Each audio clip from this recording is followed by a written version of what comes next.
We're talking holiday etiquette and how you can be on your best behavior. Our etiquette expert is here. It's all ahead. San Antonio Living starts now.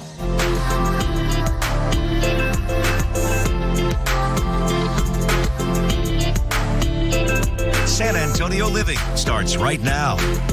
Good morning, everybody. Welcome to San Antonio Living. I'm Shelly Miles. You know, the holiday season is here, and whether you're going to a holiday party or maybe you're staying a few days with family or friends, you want to make sure you are a good guest. Our etiquette expert, Diane Gottsman, is here to share some tips. It's good to see you. How have you been? It's good to see you. Great. I'm getting ready for the holidays. Okay. Are you? I am getting ready. It is literally the busiest time of year for everybody. And, you know, we want to make sure that we get a return invitation. That's right. Yes. Yeah. Yes. So a couple of things to keep in mind. And we're going to go through it all this morning. But let's start with the RSVP. So someone says, hey, can you come over for my holiday party? I need you to RSVP by this time.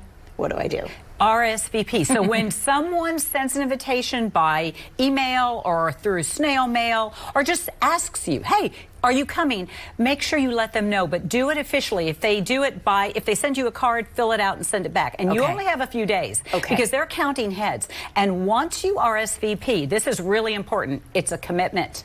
Do not change just because you got a better offer, because sometimes we do. Oh, they may be a little bit more fun. You can't be on the fence. You have to say yes and stick to it unless it's an emergency. Okay, let's talk about being on time. The invitation says 5:30. Do I get there at 5:15? Should I be fashionably late at 6? Never arrive early, ever. That is the ultimate faux pas. But in terms of fashionably late, people always ask, is that really a thing? Yeah. Well, it's a thing within 10-minute reason. That means that you have a little grace period, but don't make yourself 25 minutes late to make a grand entrance. Okay. You know, timing is everything, and the host is timing the appetizers and then the meal, so arrive close to the time. Is fashionably late a thing anymore? I feel like that was like a term we invented at some point. You know, I think at some point in time many years ago it was the thing, but today you need to be on time with a window, you know, with a 5 to 10 minute window. 15 minutes is pushing it. And you know, I want to say something about when you arrive. Don't park in the driveway. Okay. So because you're going to block yourself in, and you know, so it's somebody's private property unless they say, hey, park behind me. Okay. But that's one of the places you want to steer clear from, is their driveway, because what about the other 30 guests? Okay, that makes sense. It makes sense. All right, let's say we're at the holiday party now. There's a wonderful array of food. Should I tell the host that I have food allergies before I come? Is that a thing, or do I just eat what I can? Oh, yes. Okay, there should be no surprises. So when you invite me to your party and I have a severe allergy, let's say a nut allergy, I'm going to say, Shelly, thank you so much. And listen, I want to let you know I'm severely allergic to nuts. May I bring a dish I can share with all of the guests? And of course, you're going to say, no, I'm going to have something for you, or sure, bring something.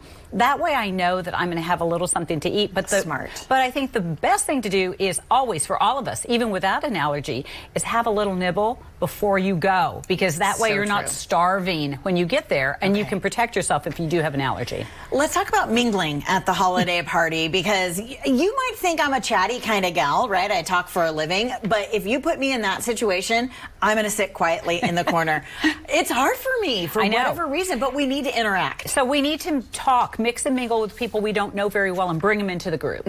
Okay. What about, you know, eating at the holiday party? Buffet line, that kind of thing. I get excited about the food. Yes. I want a lot, but I need to be mindful and not pile it too high. So the first time you go through, take just a small amount. Don't load up on the shrimp, because you know you may not have seconds, and don't take 2 plates. Only 1 plate each. You don't say, oh, this is for my child and there's no child there. Okay, so 1 plate through, and here's a little buffet tip. You get dessert on a separate plate. So don't put your dessert on the plate that you're eating with your entree. Okay, here's one, and this applies to me.